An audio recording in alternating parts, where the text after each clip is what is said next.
So today we're talking all about love addiction, codependency and codependent relationships, and the inner child, how the inner child is involved in both of those situations. And at the end of the video, David will be offering some tips and advice on how you can work with your inner child to deal with all those sorts of problems. If you're new to our YouTube channel and want to know how Wu Wei wisdom can help you flow effortlessly through life, please subscribe to the channel and click the bell notifications button to receive all our latest video updates. David, to begin with, one of the things you specialize in is couple counseling, relationships, and also working with individuals about their relationships and relationship problems. So can we start with looking at some definitions, or what are the signs of love addiction that you've experienced with clients? Well, I like the word addiction. When you said it was going to be about that, I never really used those words together, love addiction. But I think for some people, it is like an addiction. And if you think about what an addiction means, it means you're always searching and wanting more and more and more, like a drug addiction or a food addiction or a smoking addiction. You're always looking outside of you.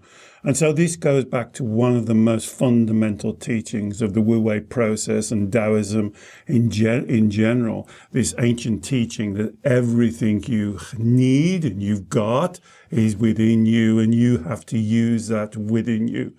And so if you're addicted, you're always looking externally rather than looking internally. So I thought that title, the first time I've heard it, but I thought it was a very good title. And that's the mindset that you've got to change, is to change that mindset from looking outside of yourself to looking inside of yourself.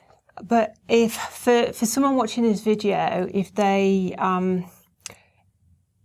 suspect that themselves or someone they know has got a love addiction problem, what the telltale signs are? What is it? Kind of obsessing or fantasizing about being in a relationship with an individual, or I think that's why I like the word addiction. It's like an addiction. You can never get what you really want. Okay, so it's you're always searching. It's like that analogy of the donkey and the carrot. The carrot's dangling there in front of you, and you're always searching and going for it. And so it's never enough. So even if you're in a relationship, you're always comparing yourself with other people. Are their relationships better? Could this be better? I didn't like what they did to me the other day. They should treat me better, more. They should have unconditional love. So you're always putting these conditions on your relationship, and you're never satisfied. You never take that big, long, deep breath and drop your shoulders and accept your life and your relationship for what it is and where you are at that moment. And that's why I like the word addiction,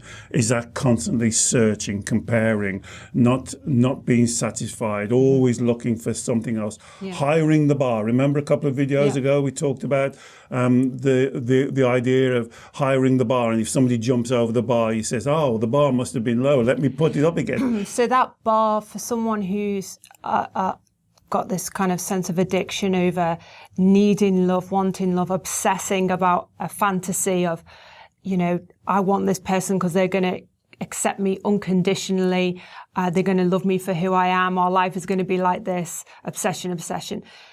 At the same time, the paradox is they keep hiring the bar as to their expectations. It is a real big paradox, because it's almost like they're setting a test for their partner to fail. And it's almost like prospective partner. Exactly, they want them to fail, and they go, well, there you are, look, I knew it wouldn't work. So do you know why you do this? It's because your human-centered mind, or your inner child, wants to future-proof the relationship. It wants to have certainty that this person, this part of the relationship, is going to love you unconditionally. Is going to accept you for all of your yin and your yangs and your faults and your good things.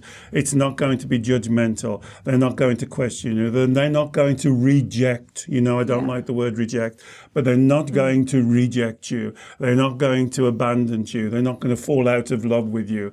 And so what you're doing is almost setting these tests, these these emotional tests to test the person before you let them into the inner sanctum. I love that word. That's one of my clients said. She said, I don't want to let him into my inner sanctum. What's your inner sanctum? Yeah. It's that part where I just let go. Well, it's this wanting to protect. And I suppose the irony, or again, the paradox is for someone who has got this obsessive love addiction, whether it's about an individual or I guess it would be like a series of individuals, if it's a habitual thing throughout your life, the paradox is as much as you crave being in a loving, fanciful relationship or this fantasy relationship, the high standards, the expectations coupled with the fear of not being loved, being rejected means that you also push relationships away. I guess that individual. Well, you can't take the risk. And that's why people have a sick catalogue of flings or one-night stands rather than entering into more serious relationships where they perceive themselves as being more vulnerable, would you say? Yeah, and I think for a lot of men, it's you hear it's said quite often, men are difficult to commit, but I think it's this thing, it's about allowing someone into the inner sanctum. And so if they can keep them in the keep net and they can just keep them at the holding pen. The holding pen and keep on giving them tests, wanting them to fail. It's almost like they want them to fail so they can say, there you are, look, I told you. I knew he'd let me down. I knew she'd let me down. I knew she'd fall out of love with me. I knew, so I'm not going to be rejected. But the paradox is you're rejecting yourself. Yeah. You're rejecting that joy of being in a relationship with someone else. Even if that relationship for 6 months, a year, 2 years, 10 years, 15 years, instead of enjoying that relationship for what it is in that moment, again, you're trying to future-proof yourself that you won't be hurt in the future. Yeah. You won't be emotionally let down. You won't be rejected. And the truth of the matter is, the reality is, you can't guard against that. That you don't know. You might want to move out of the relationship with them. It's not always them that want to move out of the relationship with you. So the mindset, the criteria you're setting yourself is unachievable. You want that certainty, that future certainty that you absolutely know without a shadow of a doubt. And I'm sorry, you'll never get that. And this is where you get the confliction between... And it's like push-pull, isn't it? It's the strong desire to have this fantasy relationship, but the push is that you secretly know that it doesn't exist, so you always keep people at arm's length. Yeah, and I think it's what we said.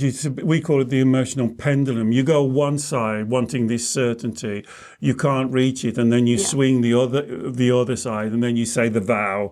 Oh, it must be me. Yeah. I must be the problem. I'm unlovable. Who loves me? Everybody hates me. I can never get on with anyone. It's my fault. Yeah. And you start to do this self-blaming and self-doubt. Stop it. It doesn't work. You know, as I say those words, if this is you, has it ever worked for you? Look at your evidence. Look in your history. Has this constantly swinging, setting tests, hiring the bar? Manipulation. It is. Manipulation. A lot of people dislike that word. I like that word. It's a manipulation of people around you. Why can't you just accept the person for who they are, for the relationship that you have at the moment? Try your best to make that relationship the best that you can. And if it falls down in the future, then you deal with that. We deal with that on another level. But you're contaminating the relationship you've got or now. Or the possibility of a relationship. Absolutely. So, I mean, that brings me on to codependency, which is a slightly different thing, but essentially it comes from the same place. You see all the swing. So codependency, as I understand it, David, is...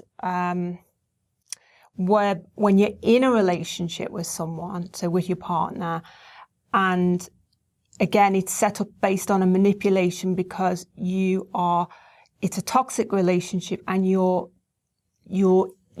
chosen to be in the relationship either consciously or subconsciously because it has a dependency set up whereby that other person, your partner, is dependent on you, or you're dependent on them, or there's something going on wrong. Do you want to explain a bit more? And I wouldn't use the word toxic myself. I would call it imbalanced. It's an imbalanced relationship.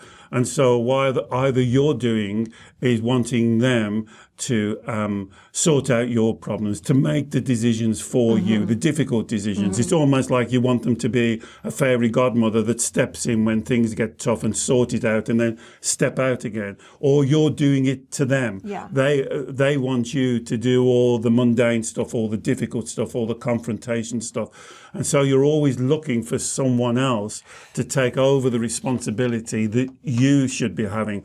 A lot of my clients, when they talk about this, I often think about it, it's like a jigsaw puzzle. And they see themselves as part of a jigsaw puzzle with a piece missing. And they're looking for someone else to make them whole. They're looking for that other person. That validation. That truth. And it will never work. I'm worth something. I'm needed by my partner, because or my partner needs me, and then that gives me value. And I'm going to save my partner.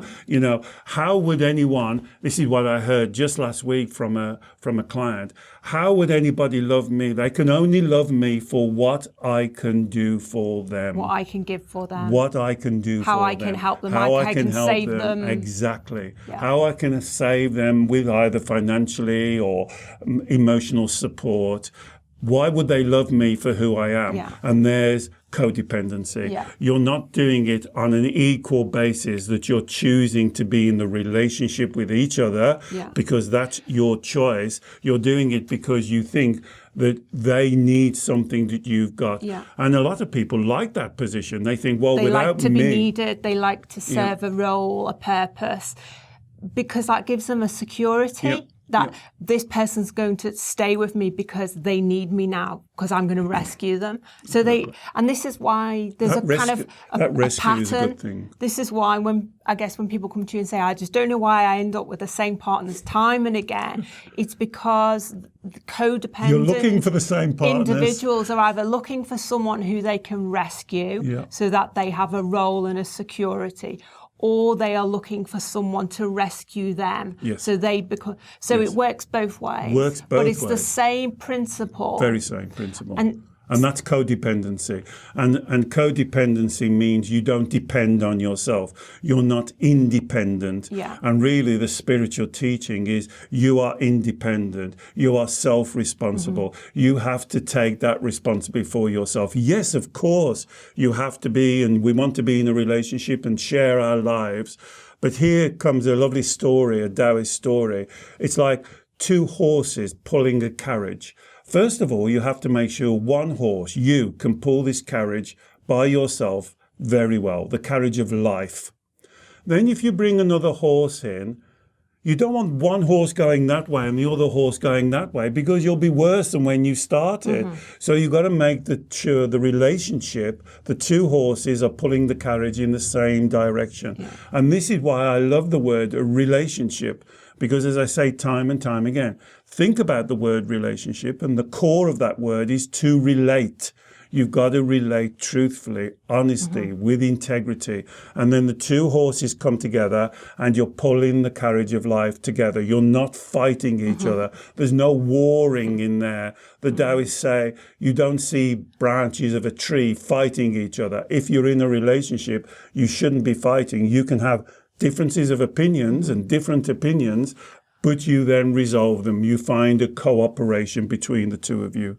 So can we dig a little bit deeper to get to the root cause of where this pattern of behaviour of love addiction or codependency or swinging between the two, as you say, comes from, and how the inner child is at play with those? So this always starts with the person. It's not the other person's responsibility. It's the person who either wants to be more dominant or thinks it's going to help the other person or wants to be helped. And that goes back with the idea of loving yourself and where love comes from. So we spoke in several videos to think about, where does love actually come from? And most of my clients who have difficulty on this issue believe that love is external. It comes to them and they have to earn love. They have to do something to attract this. And this comes a lot from childhood. And we as parents will bring up our children and we will say to them, when you do that, you please daddy or mummy. And when you don't do that, mummy's displeased.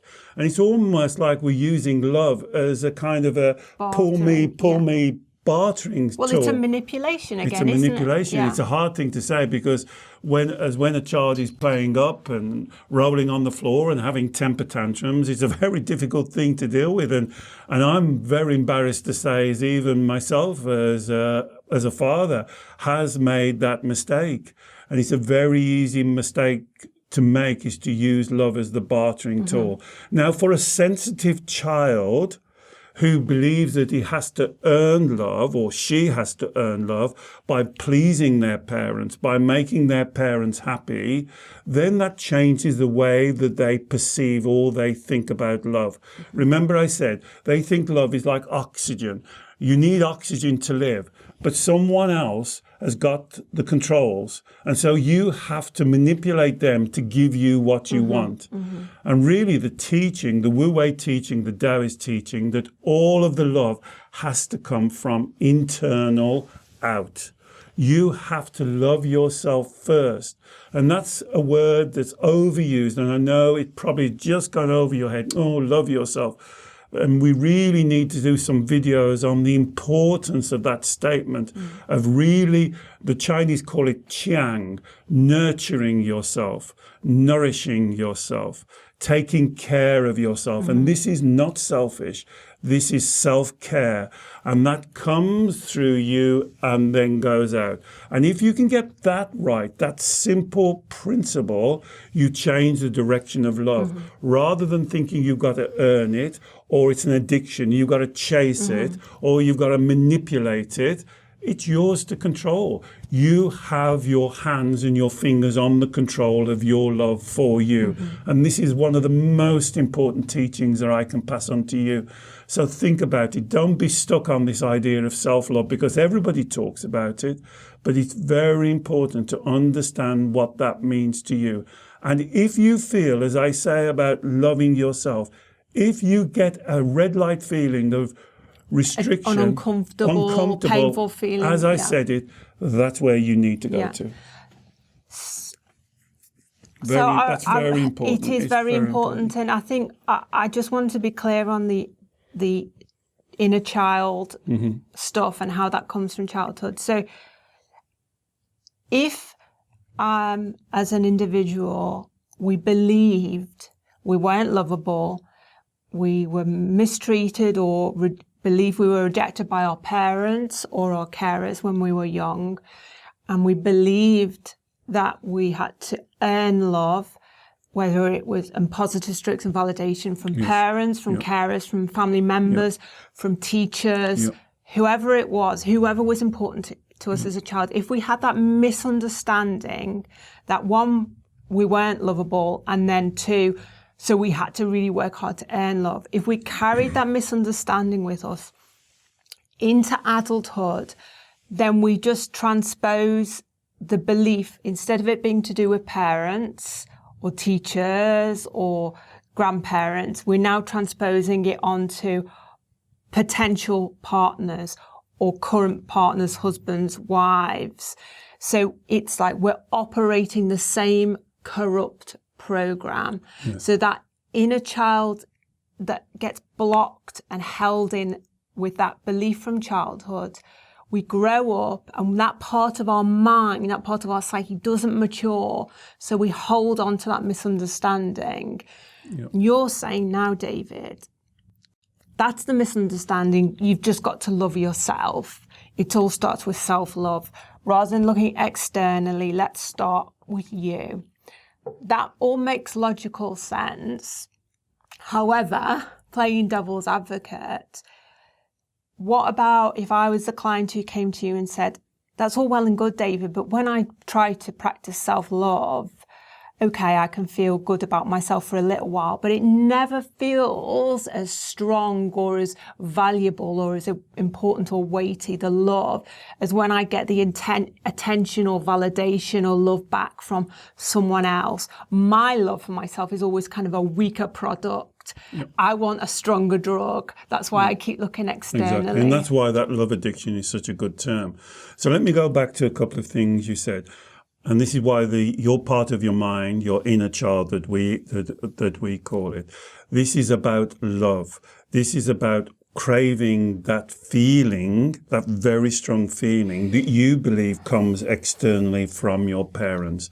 And then if you do not get it because of a dysfunctional family or your parents going through their own problems, then you make what I call the vow, VOW. Because you're a child and you don't understand the reality of marriages and relationships and what your parents are going through, you believe strongly that you are not receiving the love, not because of something that they're doing or they're going through, it's because of you. Yeah. You are the culprit. Yeah. You are the fly in the ointment. You are the one. They are not loving you because you are not worth or valued for love. Yeah. And that's what the problem becomes. The problem doesn't become about your parents. It becomes your view on love. And as Alex says, as you go through life, you remain that view of love. It stays absolutely. It doesn't matter whether you're talking about your friends. It doesn't matter whether you're talking about partners, relationships, marriages. You're still looking for that missing hit that you think is missing. It is, and that's why the addiction is such a good there.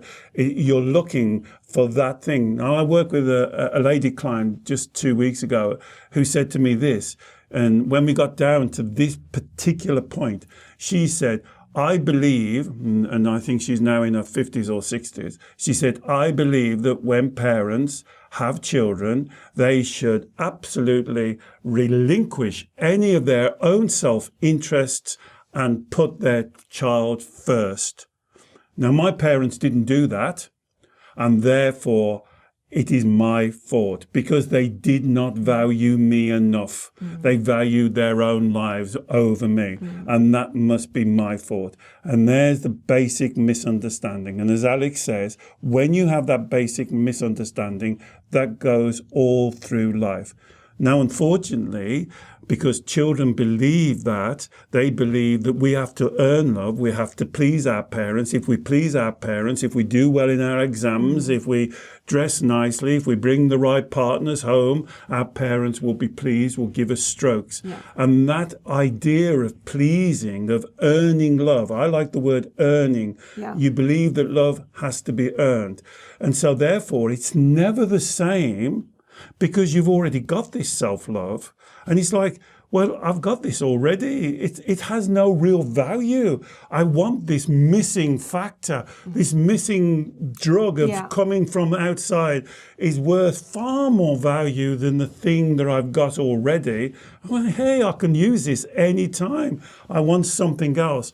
Always searching. You can see the nature of the mind. Always searching for the unachievable, always believing, comparing, being judgmental, always wanting something else, that drive to get something else. And this is where it goes wrong. And that's why, as Alex said, when I say loving yourself or self-love, it doesn't feel the same because you don't believe it's the same. So you have to go back to the belief. And also, a lot of people believe self-love, putting attention back onto yourself, thinking about what you want, doing things for yourself that make you happy and give you positive green light feelings. A lot of people believe that's very selfish. And again, that I guess that comes from childhood as well. Well, I certainly did. I was brought up in a Christian household, and I can remember my grandparents who brought me up actually telling me that as a direct teaching.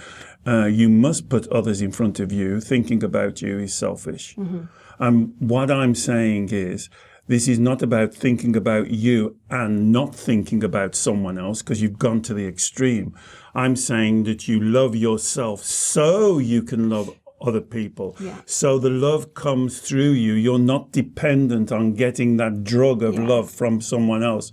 You create that love for you. You take full responsibility for that love for yourself, and then you can give it out to other people. So, then you can be of service. So in this cycle of you first and then the love out, so the love comes it's like when you get on the aeroplane. And they talk about the oxygen mask. Put the oxygen mask on you first, so you can then look after the people. And it's the same idea. So you're not talking about becoming completely selfish in your relationships or in terms of the quest for what partners you seek, because you are going to give love out, but you're not depending on that other person, whether it's a prospective partner or existing partner, to give you love. You're not going to reject their love, because there's still a cycle. You're not going to say, you can't, I don't need anything from you anymore. Don't give me any love. I'm completely self-sufficient. That's not what we're talking about either. Absolutely not. And it is almost like, that's why the idea of chi energy flowing, you can think about love as chi energy. So you nurture yourself, so your chi energy flows out to others. Now, if they choose to give it back to you, that's a relationship, because they're making a free choice. There's no manipulation. You're not trying to trick them or give them illusions. You're being honest and truthful. And the flow of energy, so if it was between me and you, the flow of energy comes from me and comes out to you. I love you. If you choose to love me, comes back. Now, this is a relationship. Now, if Alex chooses not to love me, of course, I'd be very disappointed, but I've still got the connection. So I'm still loving myself, and I would still love her. And if Alex wanted to go and live a life without me, as much as I would be disappointed, because I love her, I would respect her and I would want her to be happy in her life. So you see this flow? So I'm not dependent on you. I love being with you. I want to share my life with you, but I'm not codependent. I am still an individual, and I would want you to be the same. I do not want you to be dependent on me. So for people who are in codependent relationships now and want to break that habit and start to practice the cycle of loving themselves first and then loving in their relationship, I would imagine, because the original choice of partner was based on a faulty belief or a manipulation, as we talked about at the beginning of the video, that there may come the realization, I'm in the wrong relationship here. I'm with the wrong person. There may or there may not. I mean, I would say it starts with you first. So Alex used the word you hear a lot, habit. But remember, a habit is just a choice that you've put on default. So first job in the scenario that Alex has played devil's advocate on is, first of all, look after yourself. Make sure that your thinking is right. And if that does change the way the dynamics of the relationship, then surely this is the time when you relate to your partner and you sit down with your partner and you discuss what you believe, what you see, how you would like to change, how you would like the relationship to move forward, and you listen to your partner. Because a relationship is not something that's carved in stone that can never be changed. That's a very poor relationship. A relationship should be vibrant and moving and transform. Absolutely. This what makes a relationship, in any form of relationship, so exciting, when two people are working together like ivy, growing up and intertwining and sharing and growing and moving on. And so that's the relationship that you would be having. Things can never stay the same, and you shouldn't want them to stay the same. You should not want them. Or the mind will go against this and go, oh, yes, but it's easier, or it's familiar, or we won't have arguments. There's no need to argue. There's no need to have confrontation. You're sitting down with your partner and you're discussing what you're thinking now, how it affects the relationship, how it affects you, how it affects them, and then you're listening. You are cooperating. So if they say, well, I don't want to move, I like it the way it is now, you ask them why. You do the golden thread on them. Why don't you want to move? Wouldn't you want me happy? If you came to me, Alex, and said, I'm really unhappy, I would want to know why. And can we make any changes? Perhaps we can, perhaps we can't. I don't think it automatically means the marriage or the relationship is going to break down. I actually think the opposite. It's an opportunity. I think it makes it stronger. Yeah, and it's an opportunity to transform the relationship for the pair of you, really. Well, I think you've got to think about the quality of what a relationship. I think a relationship should be vibrant, alive, living, growing. It's not something that should be stagnant and stuck and we're doing the same things. We're eating the same food on the same nights, going out and blah, blah. We always go shopping. It should be a little bit more vibrant. And it is very easy in any relationship to go back. The mind will want to take you back to familiarity. Well, and that's the inner child. That's the inner child wants to feel safe. Because when you start to put in place these new practices, whether it's reframing the idea of self-love and the flow of love, or faced with the prospect of having some challenging, interesting conversations with your partner, the inner child will resist both of those. So I wanted to end with some tips and advice of how, if we wanted to kind of communicate with or listen to the inner child on this issue of earning love, not being lovable, seeking validation, how would we communicate with the inner child? What would we say to our inner child to help to kind of bring the inner child through this process as well as the kind of adult part of our mind? Okay, that's a great question. And so let me be clear. What I am not saying is you burst in the door after this video and say, right, we've got to change our relationship. This is crap. You're rubbish. All wrong. You don't do that. Yeah. I'm saying the opposite. First, start with yourself. Think about the idea of loving yourself, valuing yourself, thinking you are worthy. And what you're looking for is any red lights, I call them. You may call them resistance or anything that you... Uncomfortableness, tightness in the anxiety, chest. It anger. Doesn't feel right. You don't think you should do it. Here's what I hear. This is what I heard just 3 weeks ago. I don't think I should love myself, David. Other people should love me. It's their role. It's their responsibility. It's not my responsibility to love me. So that's what I'm talking about. All those type of views. First, look at yourself. Now, if you have any of those views, remember the golden thread process. Let me go over it again.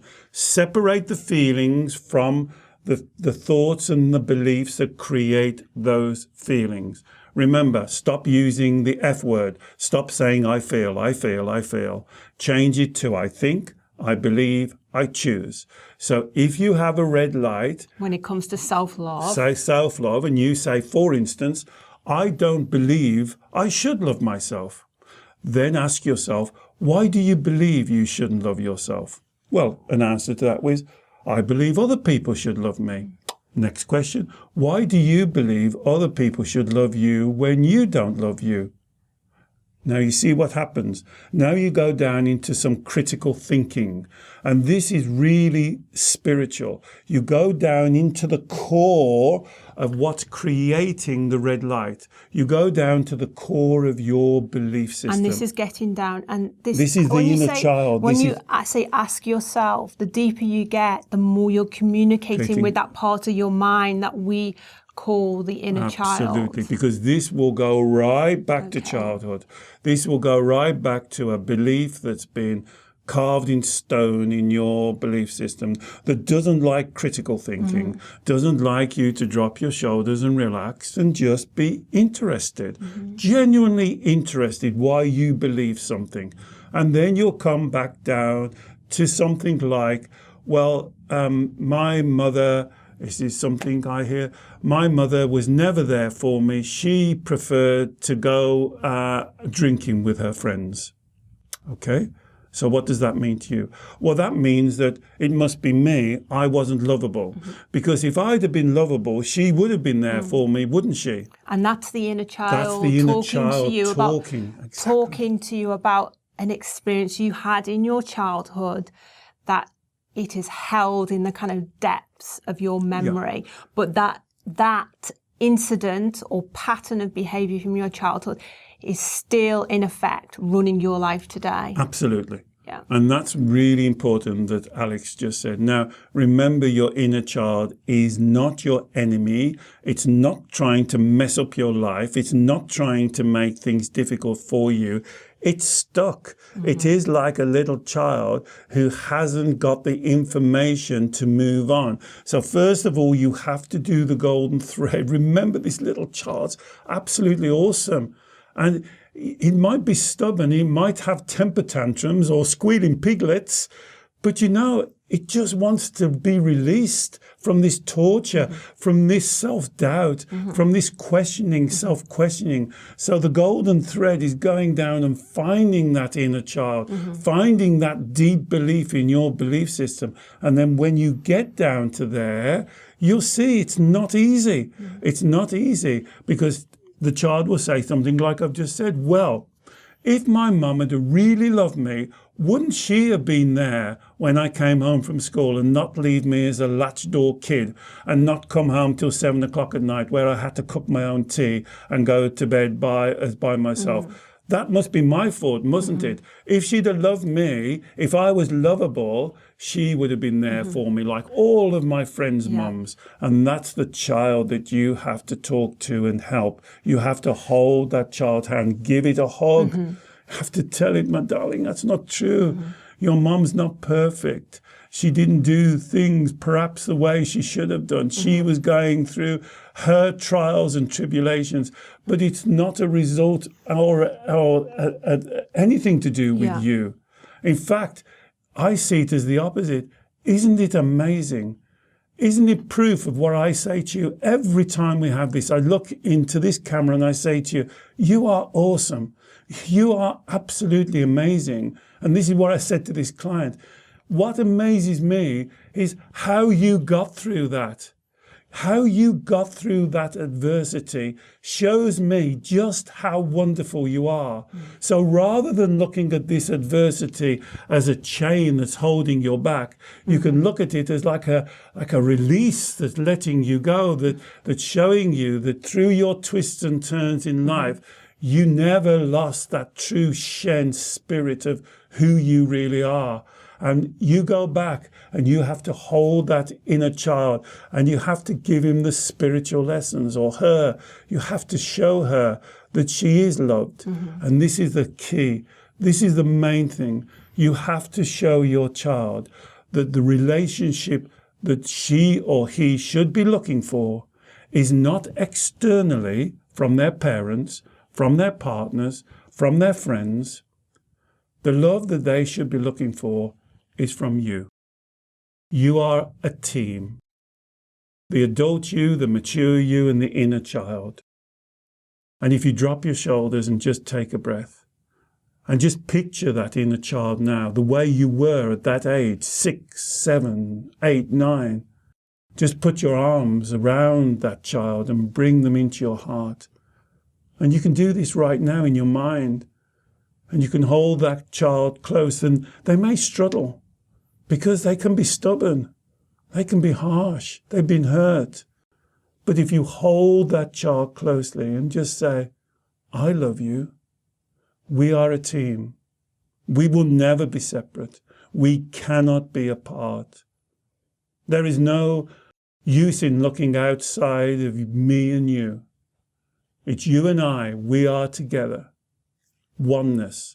This is the Taoist teaching of oneness. And it doesn't matter how much you scream and shout. It doesn't matter how much you're angry, frustrated. I still love you. And you and I together will sort this out. We will talk honestly, openly, with integrity. I will never lie to you again. I will always answer your questions truthfully.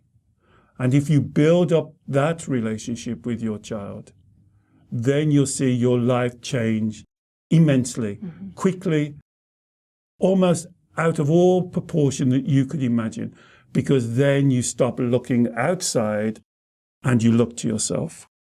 Brilliant, thank you, David. And you're so right. Your life, your relationships, everything you do every day, from the moment you wake up in the morning, when you establish that strong connection with the inner child, that bond, through just simply talking to it like that, 10 minutes a day, 10 minutes in a a day. quiet meditation, will change your life. And remember, as I always say, meditation for me is only another word for focusing. You can do it in bed in the morning, when you wake up, before you go to sleep, as you're having a cup of tea or coffee.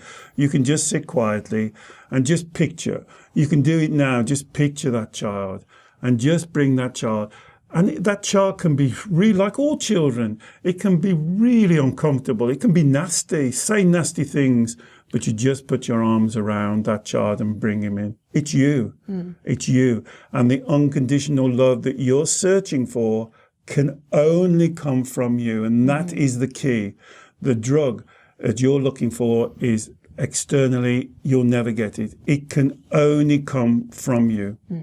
Great, thank you, David. Thanks. And for anyone who's watching who wants to know more about the Taoist teaching of Chiang, self-love, or our teachings on the inner child, we've got some teaching albums on our website, and I'll put some links to them in the video description. If you've got any comments or questions on the topics we've covered in this video, as always, please post them below and we'll be happy to answer them for you. And if you've got any ideas on topics for future videos, also post them below, because we're always looking for new topics to it's really together. helpful, when you put your comments, because it gives us ideas, because we have this 45 minutes or so of, we can't cover all the points. And so your individual point, it may be something we haven't covered. So if you put a question, then in future videos, we can cover that point in more detail, apart from answering your question, of course. Great. Well, we look forward to seeing you again very soon. Bye-bye. Bye.